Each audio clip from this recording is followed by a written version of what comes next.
அவங்க கேள்வி என்னன்னு கேட்டா, அப்ப முகத்தை மூடுறாங்களே, முகத்தை மூடுறது பத்திய உங்க இஸ்லாமிய மார்க்கத்தினுடைய தெளிவு என்ன என்று கேட்கிறாங்க.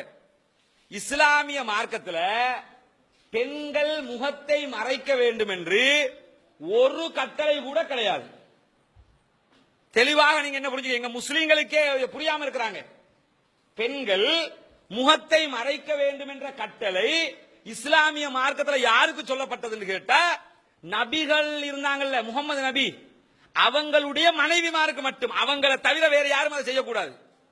முகமது நபியுடைய மனைவிமார மட்டும் அவங்க முகத்தை மறைக்கணும் மட்டும் இல்ல, அவங்க திரைக்கு பின்னாடி இருந்து தான் பேசவே வேண்டும் என்று இஸ்லாம் சொல்லுது.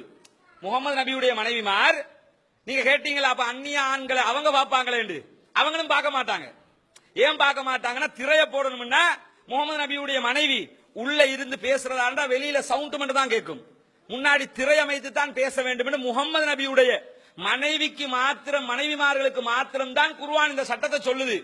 ஆனா குர்ஆனை படிக்காம, ஹதீஸ்களை படிக்காம, மார்க்கத்தினுடைய செய்திகளை படிக்காம முஸ்லிம் பெண்கள் என்ன செய்யறாங்கன்னு கேட்டா, அவங்க முகத்தை மூடிக்கிட்டு போறாங்க. இந்த முகத்தை மூடிக்கிட்டு போறத இஸ்லாம் வன்மையாக தடுக்குது. பாவம் இது. இது செய்யறது குற்றம். மற்ற குற்றங்களுக்கு எப்படி தண்டனை உண்டோ அதே மாதிரி முகம் மூடினால் கண்டிப்பாக தண்டனை உண்டு. செய்யக்கூடாது. முகம் மூடுவது ஹராம். இஸ்லாமிய மார்க்கம் ஹராம் என்ன? தடையின் அர்த்தம். சவுதி அரேபியாவில் மூடுறாங்களே என்ற ஒரு கேள்வி வரும். சவுதி அரேபியாவில் மூடினாலும் தவறுதான். சவுதி அரேபியா இஸ்லாத்துல ஒத்தாரிட்டி கிடையாது.